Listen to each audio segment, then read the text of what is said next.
que vocês aprendem, como a gente aprendeu com a Jujuba aqui. O que tinha na Jujuba semana passada? Vocês lembram?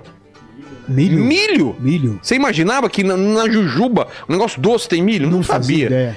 Então, aliás, quem está acompanhando hoje aqui ao vivo o podcast é o presidente da AproSoja Mato Grosso, Lucas Beber. Não confundir com beber, hein? Não me fala que eu já começo a ficar tremendo aqui. Hein? Olá, pessoal. Um prazer estar aqui, andando agora com o Richard. E a gente tem a missão de aproximar sempre a agricultura da sociedade. Digamos que é demonizada em nosso país, mas a gente tem certeza... Eu não entendo por quê, não entendo, né? A sociedade precisa conhecer. A partir do momento que a gente vê números e fatos, o Richard vai falar bastante, a sociedade aos poucos vai respeitando mais, porque a gente quer entender o quanto isso faz parte do cotidiano, não só de quem é do campo, mas da cidade. Eu sou do também. interior, sou de Penápolis, meus pais, tudo, trabalharam na roça e tal, e a gente tem outra visão, né? Talvez o pessoal da cidade não entenda muito bem, é legal a gente... São Roque também. Então... Eu já faz algum tempo, já venho nessa linha, né? Comecei com... Né, a gente vai até falar sobre isso, com questão de produção de proteína animal, porque as pessoas olham pra mim e falam: Richard, como é que você ama os bichos e come os bichos? Vamos tem uma mistura de emoção com razão. Gente que não é casado fala isso, né? Muito quinta série isso. Você vê que a galera ficou quieta, ninguém entendeu o que eu falei. Mas tudo bem. E aí eles acharam assim que eu tinha um discurso que é verdadeiro. Eu, quando olho para a produção brasileira, né, na questão de proteína animal, olhando para o cuidado com os bichos, e na questão da agricultura, que eu tô aprendendo muito, né? Tô há um mês com esses caras rodando, né? Então, são horas de viagem entre Mato Grosso, um estado enorme. Fui lá, na verdade, olhando o quê? A parte da conservação, que nós temos depois falando, vamos falar de números, de ciência, não vamos falar de hipóteses e o que eu gostaria ou não. Aqui não se encaixa narrativas para aquilo que eu acho. Eu não tenho que achar nada. Eu tenho que olhar para os números, né, a ciência, e eu tenho que divulgar aquilo que de fato é. Meu papel é esse, certo, né? E aí, mas não tem como eu não, né? A gente falou agora, né? O Lene falou de agrotóxico, então a gente tem que falar dos defensivos, tem que falar dos fertilizantes, são coisas que eu falei pro Lucas, a gente tem que tocar na ferida, tá na hora do agro falar sobre o assunto. Porque não é assunto, não é inconveniente. A gente tem que falar, as pessoas querem saber quando comem a porra do jujuba aqui, que porra tem aqui dentro, mano. É milho? É o que? É milho transgênico? O que é transgênico? Tudo que é trans é bom? Todo mundo tá aceitando o trans aqui, então a gente não é o número do trans que nós estamos? Então, também, transgênico o que é? Ruim ou bom? Então nós temos que começar a falar sobre isso. Pelo menos pra quem tá de fora pensa que transgênica é uma coisa... que vai modificar o teu DNA, exatamente. Ou que não tá tão presente quanto eles imaginam, então, né? Assim, essa carga, o quanto tem de fertilizantes. Então, é isso que eu tenho aprendido rodando na parte da agricultura. Mas eu vou começar com aquilo que me levou, que é a questão, a preocupação hoje da AproSoja, dizer, ei, peraí, estão falando que nós não somos sustentáveis, então vamos comparar. Porque eu acho que o negócio é a comparação. Se você tá dizendo que eu sou mais... que você é mais inteligente que eu, então vamos pôr a prova aqui, você faz uma prova, eu faço aqui, vamos ver quem é mais inteligente. Você é mais inteligente que eu, então você tem que provar. Se eu, né, sou menos que você, então você tem que ser mais que eu, né? Ou não, tô errado. Não é comparação? Se eu falo que uma coisa não é boa, eu tenho que então ter uma prova ao contrário, né? E nós estamos nessa fase. Então, o que nós vamos hoje é trazer um pouco de números, trazer um pouco de situações que não estão aqui para encaixar numa narrativa. Eu teria vergonha de fazer algo que eu não tenha segurança de apoiar. Eu teria vergonha na minha fase da minha vida aqui, entendeu? Estamos muito velho, né? Pra falar coisa que a gente não acredita. Vamos falar pro pessoal, então, quais são essas coisas, essas místicas, né? Que o pessoal cria na cabeça ou que espalham por aí. Porque tem gente também que que ganha também espalhando algumas mentiras também. Imagino que, né? A primeira coisa que nós temos que tomar a sério e parar de fuleiragem, como diz a minha mulher manauara. É, né? Morei dois anos em Manaus. Você conheceu, a gente viajou lá, tava com a Lúcia e tal. Então ela te fala, vamos parar com a fuleiragem. É o seguinte, vamos parar com esse jogo de Fla-Flu, tá? Aqui não se trata de política ou coisa. Então quando o Pantanal pega fogo, a gente tem que avaliar por que pega fogo, tá pegando na Amazônia, pega fogo. Independente de quem tá lá, tem que tomar as suas atitudes, certo? Então a gente já percebeu aqui que o Pantanal pega fogo sempre, o Amazônia pega fogo sempre, ninguém fala nada. Aí a turma que falava num coisa, porque era do Fluminense, agora que é Flamengo não fala. O pessoal do Flamengo, quando não sei o quê, já encheu o saco. Então nós temos que trabalhar o quê? Com números e realidade. É isso que a gente vai trabalhar. Então, eu já sabia, eu trouxe o Leandro Silveira aqui, né? A gente veio junto. Você lembra que a gente começou a falar um assunto que é muito importante. A primeira coisa que a gente tem que botar na nossa cabecinha, né? Que é sustentabilidade e social, né? Meio ambiente e social não andam de mãos dadas. Isso é algo que a ciência já provou. Eu já me testemunhei, eu saí andando lá na Espanha, tá aqui, ó, marquei meu corpo com aqui, ó, sabe essa concha aqui? O que quer dizer? La Concha é outra coisa. La Concha é outra coisa. Mas é um símbolo do caminho. Todos os caminhos levam a um lugar só, Compostela. 40 dias andando ali pra cima e pra baixo, caminho primitivo na Espanha. Uma coisa bonita lá, porque eles têm que Você aguentou bem a caminhada? Como você fudi do primeiro dia. Um negócio fudi do sério? primeiro dia. Mano, a primeira coisa que eu fiz, eu liguei, porque foi com 3 amigos que eram 50. Todos nós 4 estávamos na mesma, né, vibe. Só que eu falei pros caras, os caras tudo urbanoide, falei, vocês vão se lascar com Deixa eu comigo. sou o Richard Rasmussen. Eu sou da natureza. Eu sou da natureza. Eu liguei um dia antes e falei, tô comprando minha roupa agora, minha cueca, minhas meias pra ir, seus arrombados. Vocês estão Você não amaciou o sapato? Meses, não. Vocês estão há 3 meses discutindo essa merda dessa viagem e eu aqui tô um dia antes já resolvendo agora. Eles têm esse vídeo até hoje, obviamente que toda semana me mandam quando eu falo assim, agora vocês vão pra meu campo, agora pra minha vida, não sei o quê. O primeiro dia eu fui o primeiro a me fuder. Assei toda, porque eu levei uma cueca de algodão. Ai, que é o suando, suando que nem bica aqui na coisa, porque são 20 km por dia andando. O pé cheio de bolha, o primeiro dia eu já cheguei assim, ó, não conseguia andar, meu. Foi assim, e foram todos os dias assim. Eu de manhã acordava, Vilela, eu falava assim, por que eu tô fazendo isso? Você entende, sabe, quando você chega em Compostela?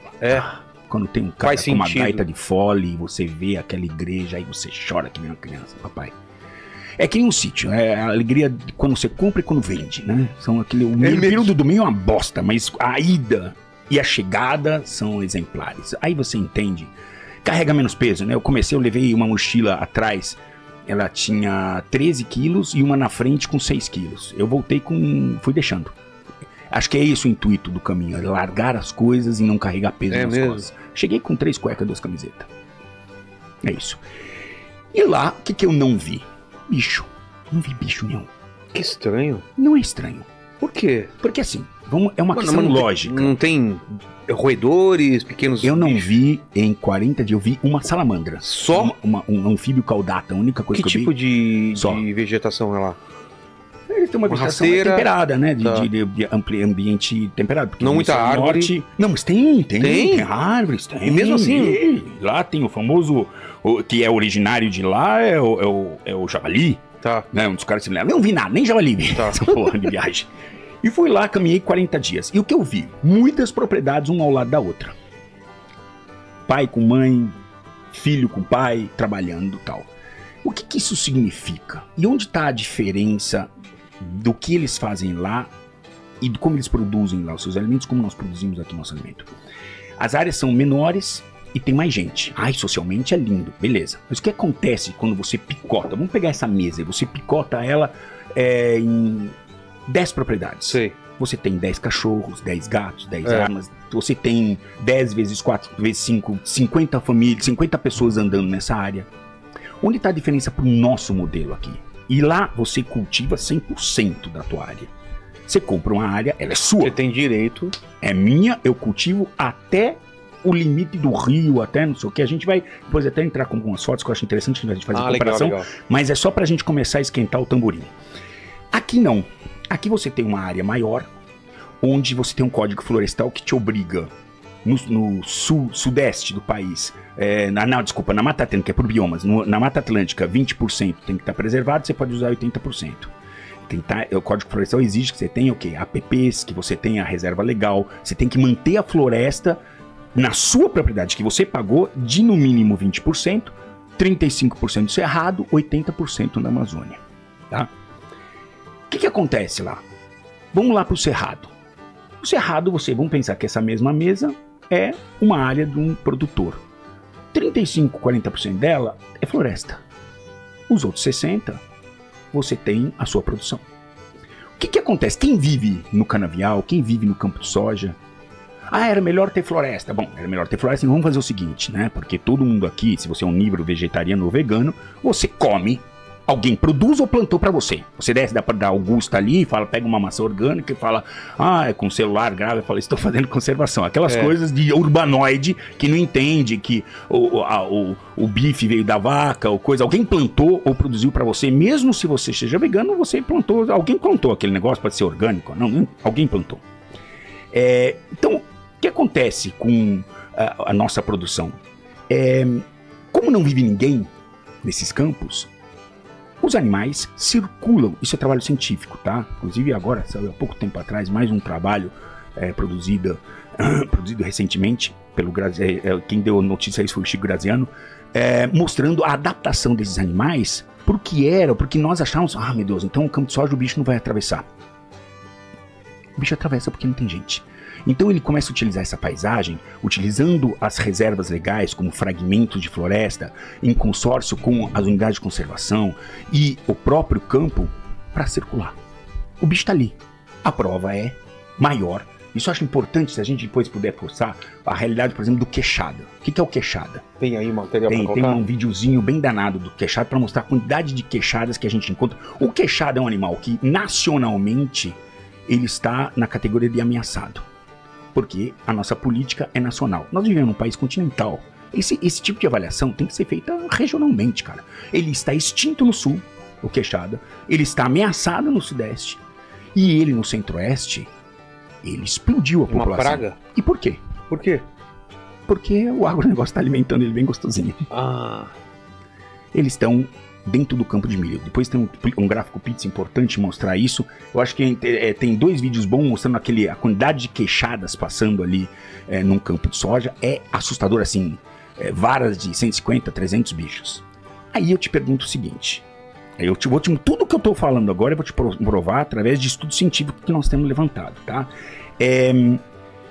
O queixada tá lá, comendo milho. Você acha que ele tá preocupado com alguma coisa? Ele tá comendo milho gostosinho, tá reproduzindo pra cacete, né? Tá triplicando a sua prole do que ele teria em condições normais, a cuna matata dentro das unidades de conservação.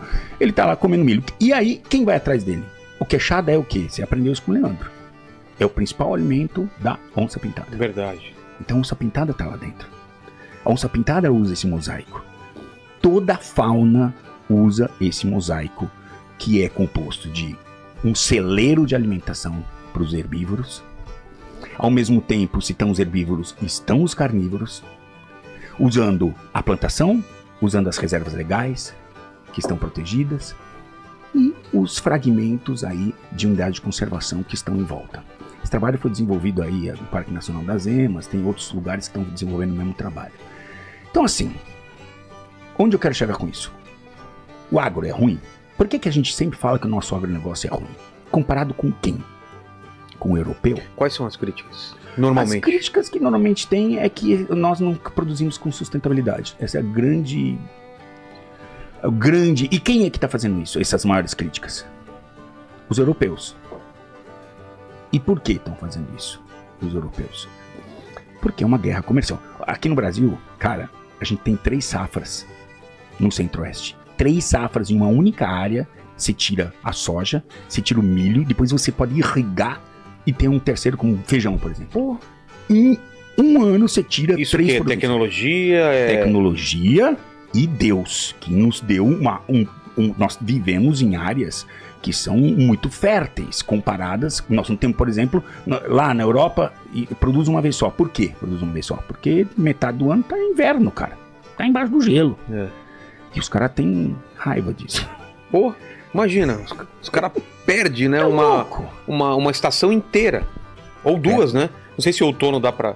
Não, eles tem uma estação só. Só? Uma estação só verão ou só primavera? É só no verão, né? No verão que é o grande, quando a coisa tá bonita lá, tá favorável, né? Você vê. Então, isso faz com que a gente tenha, e a gente consegue, por conta disso, mesmo usando somente 7,8% do nosso país, dados que foram dados da Embrapa e apontado pela NASA, 7,6%, ou seja, a NASA acreditou ainda menos 0,2% do que a Embrapa. Porque tem muito nego que fala, mas a Embrapa trabalha com agronegócio. Sim, mas não tem pesquisador, mano. Ninguém é idiota de assinar um negócio que Que não é verdade, mano. Sabe? Vai ser óbvio, vai levar porrada. A NASA confirmou esses números. Em 7,8%, 7,6% segundo a NASA, nós somos líderes mundiais na produção de alimento de grãos, cara. Top. Primeiro, soja, milho, algodão, Monday, Tuesday. Porra, os caras ficam putos lá fora. Aí o presidente francês vem pra cá. Vai passar na Amazônia e não vai conhecer um campo de produção, cara. Eu compreendo. Claro que ele não quer conhecer, é óbvio que não quer conhecer. Porque ele vai ver a realidade, ele já sabe como é que é aqui. E se for ver, aí vai ter que mudar de ideia. Aí o discurso vai ter que mudar, né, papai? Então, ele tá errado de vir aqui. Os produtores, eu tô lá, né? Tô há um mês lá dando palestra, falando sobre o que me interessa, que é a conservação. Porque assim, não tem como excluir o agronegócio de uma mesa de negociação. Tem mapinhas? Conseguimos puxar os mapinhas? Vamos começar pelo seguinte. Vamos começar com queixada. Esse é bom. Põe pra rodar esse aqui, ó. Olha o que é um animal em extinção. Não fala assim do ex-goleiro do Corinthians. Ó. Isso aqui é animal em extinção. Ó, campo de soja, né? Tá. Ó que bonito. Ó que bonito, ó lá. O animal em extinção. E sabe o que é manada? Ruim? Não, manada, você vai ver ainda. Cara, olha quanto! Não, você não viu nada. Calma, papai, você tá apressado. Calma. Isso aqui, pera. Agora vai virar a câmera, agora vai ficar bonito, ó. Olha isso. Olha lá no fundo, ó. Aqui, olha que bonito. Que bonito. Porque, sabe qual é o problema? A gente não sabe lidar com isso. Uma agenda positiva. Quando a agenda é negativa, o que é uma agenda positiva? Agenda positiva é quando tem demais. E a gente não sabe lidar nem quando tem pouco também. Porque a gente é tão protecionista e emocional, né? Especialmente os nossos órgãos de governo, infelizmente, assim, de ambiental, isso não tem a ver com política, isso é histórico, né? A gente hoje carregou, né, nossos órgãos ambientais, tá difícil a gente desvincular essa parte de, sabe, de proteger não significa jogar pra galera, porque a galera não tá no seu lugar de fala. Proteger significa dizer, nós temos ciência ao nosso lado e nós temos que realizar, a grande palavra que eu uso é o manejo. O manejo, sabendo usar, não vai faltar. Nunca. Por que não falta boi? Por que não leva a extinto o boi? Porque a gente cria. Mas a gente tem tanto protecionismo com a nossa fauna e paternalismo nesse país, que a gente leva os bichos à extinção. A ararinha azul foi pro cacete, tivemos que ir lá pegar a ararinha azul de um alemão que tem 300 araras azuis, que agora rompeu né, a negociação, afinal de contas, o cara o que era? O cara foi o receptador do tráfico. Um bicho que só existia no Brasil, tá lá, né? O que tá fazendo lá? Foi o tráfico. E triste que assim, o tráfico acabou salvando o bicho que só existe. Olha que triste dizer isso nesse caso. Triste, que a gente é completamente contra o tráfico, cara. Entendeu? Mas é o que aconteceu. Então você vê, esse aqui, ó, vamos colocar esse segundo. Esse é muito interessante. Isso o que é? Parque, então, pera aí, segura aí. Parque Nacional das Emas. Isso é uma foto de satélite. É mais do que isso. Isso é a movimentação, são grupos, cada um desses ali, aquele rosinha, roxinho, não sei o que, é um grupo, a verdinho, é um grupo de queixadas diferentes. Eles colocaram radicular em diferentes grupos e observaram a movimentação do mosaico entre o Parque Nacional das Emas, que é esse que você está vendo aqui, onde não tem agricultura, e em volta é o mosaico de agricultura. Põe para rodar para a gente entender a movimentação desses caras. Ano a ano? Não, é uma. Não sei quanto tempo que durou essa. Não sei que eles foram monitorar, mas olha só, área agrícola, Parque Nacional das Emas. Olha só como eles estão se movimentando. Tudo fora Tudo não, eles estão no milho ali. Milho e cana. Aquele à direita vermelha é cana. Ó, às vezes eles sobem, quer ver? Ó, ele vai subir o roxinho. Ele sobe até onde? Até o rio para beber água. Volta. Aí ele volta. Agora ele vai subir de novo e desce. A comida tá embaixo. Cara, que legal tem isso fartura. Daí pra entender. Isso é ciência, irmão. Isso não é achismo. Eu gostaria de falar. Olha lá, vai lá, bebe. Isso.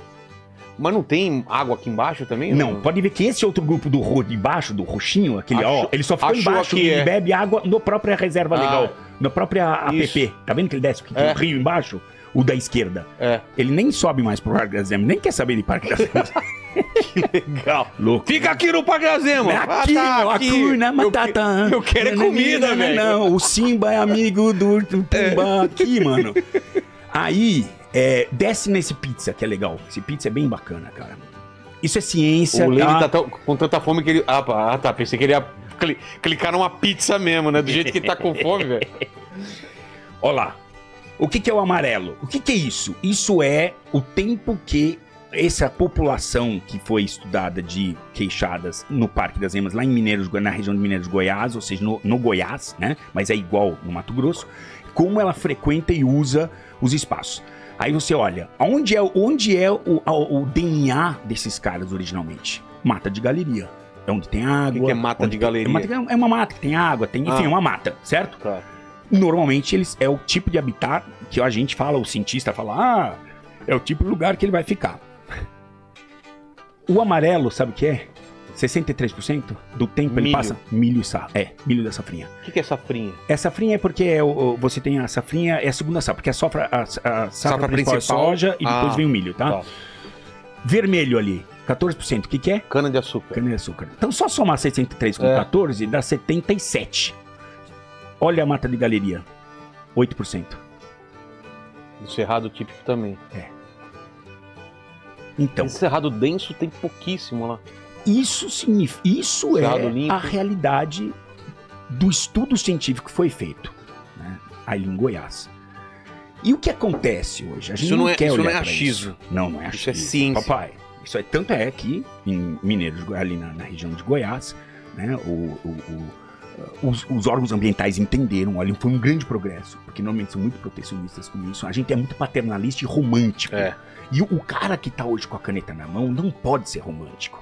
Porque senão isso é contraproducente e inclusive prevaricação. Ele tem que ali olhar para a questão de uma forma acadêmica e tomar uma decisão. Então assim, quando você coloca um queixada como nacionalmente ameaçado, você não pode mexer nele e fazer manejo. Então, só que regionalmente a gente tem que estudar o caso separadamente. Nesse caso, como existe um celeiro chamado agronegócio, esses caras estão aumentando a população. Isso é bom? Aparentemente, quando a gente fala, pô, tem mais, é bom. Mas isso é ruim? Não tô falando só para o agronegócio, porque eles estão devastando lá, comendo milho à vontade ali. Não tô falando só isso. E o agronegócio vai ter que resolver o problema. O meio ambiente fez isso, ó. Não falou comigo, não quero saber. Não. Aí tem que cuidar do assunto. Lá estão cuidando. O meio ambiente tá hoje com um plano de manejo lá.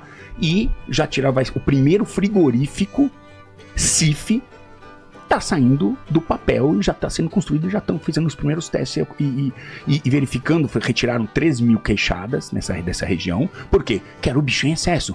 É isso que faz em qualquer país que preserva a sua, sabendo usar não vai faltar, entendeu? Faz manejo. Eles contam, eles pegam uma área, sabem quantos animais tem que viver ali e uma parte você maneja. E tem diversas formas de manejo. Algumas que não pode nem falar hoje aqui, senão vira todo aquele que não entende o negócio, entendeu? Né? Por quê? Países sérios, esse dinheiro termina na conservação desses próprios caras e vão fazer o que agora? Vão fazer sopa pras crianças e de coisa. Vocês sabem o que é mais incrível? Nem é a carne que é o mais valorizado do queixada. É mesmo? Não é o couro. Por quê? Você sabia que o Peru, que sabe manejar muito melhor que a gente, tanto é verdade que é o maior emissivo de turismo do mundo de Amazônia, não é Brasil, que tem 50% da Amazônia. Não, é Peru. Porque eles sabem trabalhar o turismo, eles sabem trabalhar manejo, eles têm criadores de animais silvestres que vendem para o mundo inteiro, porque podia evitar de ter animais contrabandeados. Se você vende esses animais, alguém quer comprar, e vai ter sempre gente que não comprar, ninguém vai impedir, o tráfico vai existir. Então, nós temos que suplementar isso com uma oferta de animais legalizados. Por que não criar? Isso é um patrimônio brasileiro, nós temos que saber trabalhar. Não sei se foi acho que foi um dia que você veio aqui, mostra como os caras, quanto morre para os caras conseguirem passar poucos animais, né? Porque leva de qualquer jeito, assim, né? E morre bicho na estrada, atropelado pra cacete, muito mais do que é traficado, pra você saber, mas muito mais. Mas muito mais. Então, assim, a gente começa a criar essas falsas ideias que são ruins, né? Quer fazer assim, hashtag animal silvestre não é pet. Não, tirado da natureza não, mas criado, qual o problema, cara?